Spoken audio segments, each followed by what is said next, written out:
Olá, o município de Itaguaí, localizado entre a Baixada Fluminense e a região da Costa Verde, apresentou grande crescimento nos últimos anos devido ao aumento de renda da população. A indústria e o comércio são os responsáveis pelo aquecimento da economia local. A cidade conta com mais de 100 mil habitantes e é considerada porte médio pelo Programa das Nações Unidas para o Desenvolvimento. Para falar sobre os desafios de Itaguaí, o Alerj Debate recebe o deputado Robson Leite e o professor da cidade, William César. Deputado, com a instalação do Porto de Itaguaí, a região adquiriu um caráter bem estratégico, sobretudo aquelas atividades voltadas diretamente à exportação. Há investimentos para o município continuar crescendo? É importante que você não apenas tenha os investimentos, mas com uma preocupação, sobretudo, com a sustentabilidade desses investimentos. O Rio de Janeiro tem tido um aporte de capitais muito grande nos últimos anos. Diversas empresas vieram para cá, na contramão do que vinha acontecendo alguns anos atrás, quando empresas fugiram do Rio de Janeiro. E, evidentemente, que isso impõe novas preocupações. Impõe a preocupação com esse desenvolvimento, com sustentabilidade.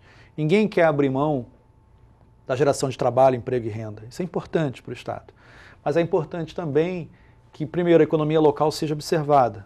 O caráter, a vocação da região, uma região onde o ecoturismo tem a sua significação, a colônia de pescadores ali organizados, e evidentemente que tem que ter uma conciliação entre esse desenvolvimento e o respeito ao meio ambiente e a esse trabalho que já existe. E é claro, sobretudo, importantíssimo que haja também um aporte, essa é a nossa bandeira, para um forte investimento na área de educação também.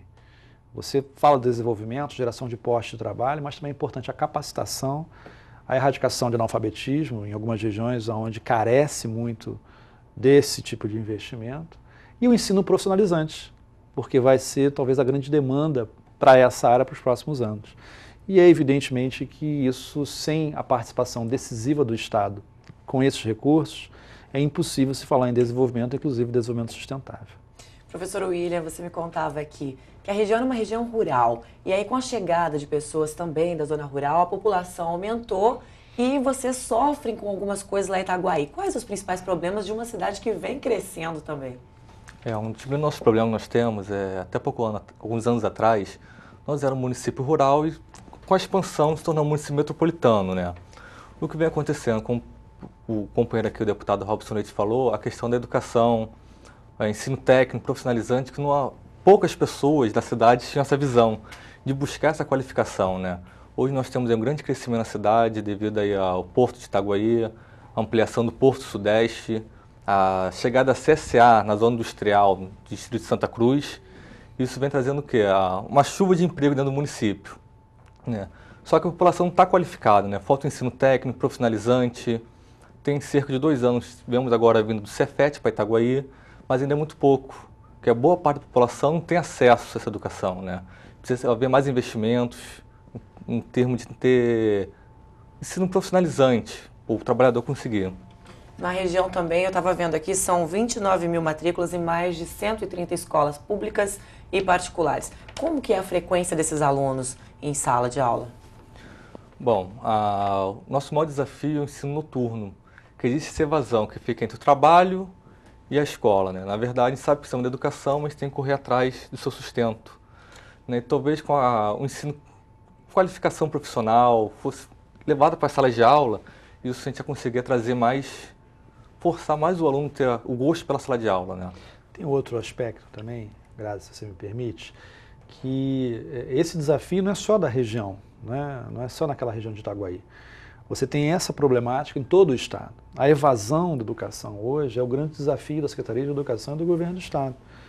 Você tem, por exemplo, aqui no Rio de Janeiro, na Cidade de Deus, tem uma escola que teve no último ano um percentual de evasão que chegou a quase 40% da escola, alunos desistiram.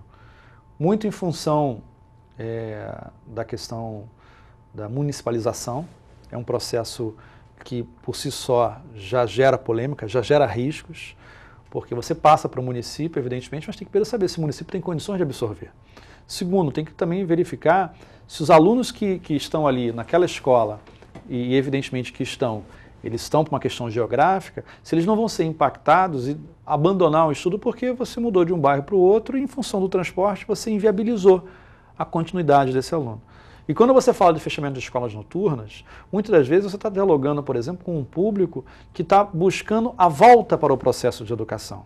Ou seja, é aquela pessoa de 40, de 45 anos, de 50 que parou de estudar e deseja voltar e volta. Então tem um esforço a mais para isso. Então uma mudança, às vezes, geográfica, quando você municipaliza, passa para o município, enfim, você acaba fechando as escolas noturnas e com isso você tira alunos de sala de aula. Isso é muito grave.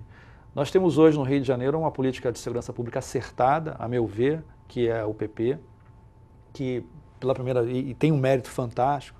É a primeira vez que eu me lembro aqui como cidadão que o Estado do Rio de Janeiro pensa uma política de segurança pública onde garanta o ir e vir da população mais pobre.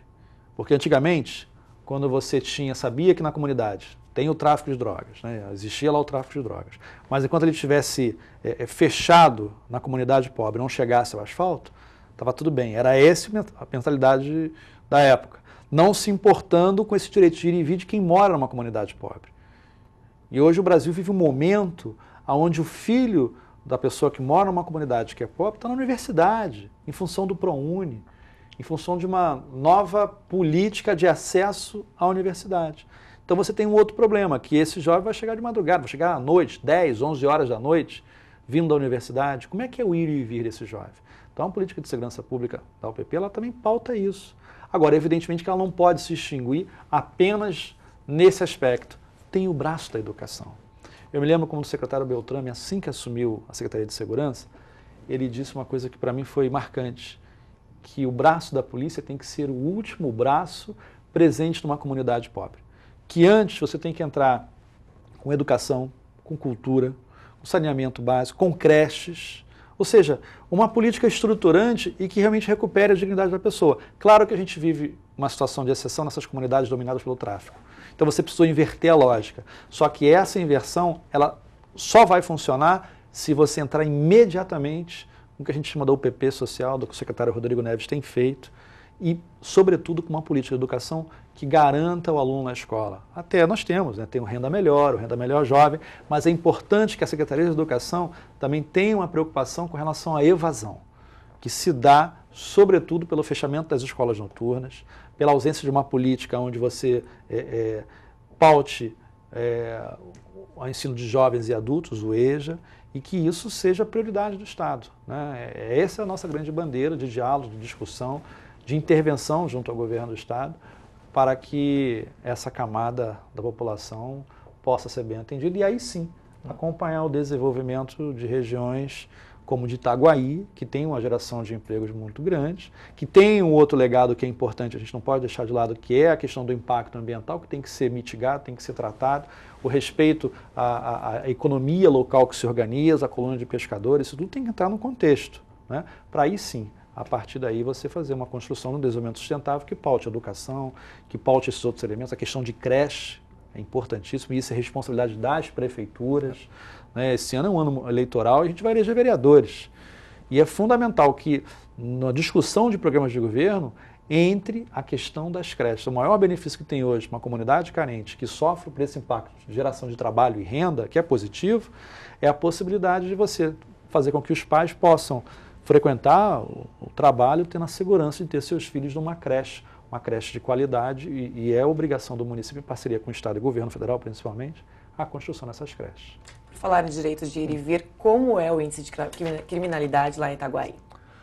Alto e tem aumentado cada vez mais, né? Como foi falado aqui, devido ao crescimento, tudo vem aumentando também, né? Hoje nós temos um problema lá, a nossa delegacia hoje, infelizmente, só funciona de segunda a sexta, até um determinado horário. Se tiver algum problema, um flagrante, alguma coisa, ela não funciona, né? Devido a nós temos cerca de um policial para 1.300 habitantes. Então, um número baixíssimo pela quantidade de população, né? Isso vem crescendo cada vez mais. Nós nos tornamos um município portuário e com todos os problemas ao redor vem aumentando. Hoje é até irônico, né? Hoje até eu vi uma propaganda de um dono de um comércio que ele colocava um cartaz como uma forma de protesto dizendo só assalte de segunda a sexta porque final de semana nós não temos policiais na cidade. É irônico isso, né? Seria cômico se não fosse trágico, né? Veja, a gente precisa, se por um lado a política das UPPs ela é acertada, você tem exatamente problemas em algumas cidades em função dessa ausência de policiais, ausência de recursos humanos, né? Eu também já escutei algumas críticas ao próprio programa, que você está esbarrando exatamente na falta de um efetivo de policiais que possam atender a situações como essa. E um fato, acho que muito importante, né? Hoje existe uma briga interna pela região entre o 27º Batalhão e o 24º Batalhão de Queimados. O 27º fica nosso vizinho, que fica na zona industrial, a 5 km de Itaguaí. O 24º fica a mais 30 km. Hoje nós somos atendidos pelo 24º. Então tudo se torna mais difícil, mais complicado. Se eu preciso resolver alguma coisa, tem que ir o batalhão em Queimados. Eu tinha um batalhão ali vizinho, né? Só no passado foi trocado 2 ou 3 vezes. Assumiu o 27º, depois assumiu o 24º, e essa troca veio sendo constante. Uma reivindicação da população de Itaguaí é a reativação da ponte da CSA. Por que a população não tem acesso para passar nessa ponte? Isso, ponto muito importante, né? Há 3 décadas atrás caiu a ponte que já existia ali. E com a CSA, a Companhia Siderúrgica do Atlântico, construiu uma nova via, tendo 4 faixas, né? Hoje é utilizada somente para os funcionários da siderúrgica poderem passar, né? Enquanto a parte nós temos, ela é vizinha a Itaguaí e João 23, no bairro em Santa Cruz, né? Hoje o morador do João 23, que precisa de serviço público, ou médico, hospital, fórum, a Itaguaí ele leva 10 minutos, se fosse pela ponte, né? Por ser em Santa Cruz, ele leva 50 minutos. Como ele tem que dar a volta pela Rio Santos, ele vai levar mais, desses 10 km, ele vai levar em torno de 20 a 25 km para chegar a Itaguaí. E muitas vezes isso prejudica muito. Outra questão, comércio. Ali existem pequenos produtores, né? Hoje, para ele, não é vantagem vir para Itaguaí devido à volta toda que ele dá. Sem contar a passagem, que ele vai gastar no mínimo mais 2 passagens, ou 3, porque ali no final não tem condução própria, não tem ônibus. Então isso tudo prejudica. O que acontece hoje? A Sete Rio informa que não é liberada essa ponte devido a que a via de João 23 é uma faixa, somente 2 faixas. Então sairia muito fluxo da Rio Santos para aquela passagem ali, né? Esse é o maior problema que nós estamos tendo ali, né, em relação à ponte. Tá ok, nós vamos para um breve intervalo e já voltamos falando a respeito dos desafios e do desenvolvimento do município de Itaguaí. É só um instante.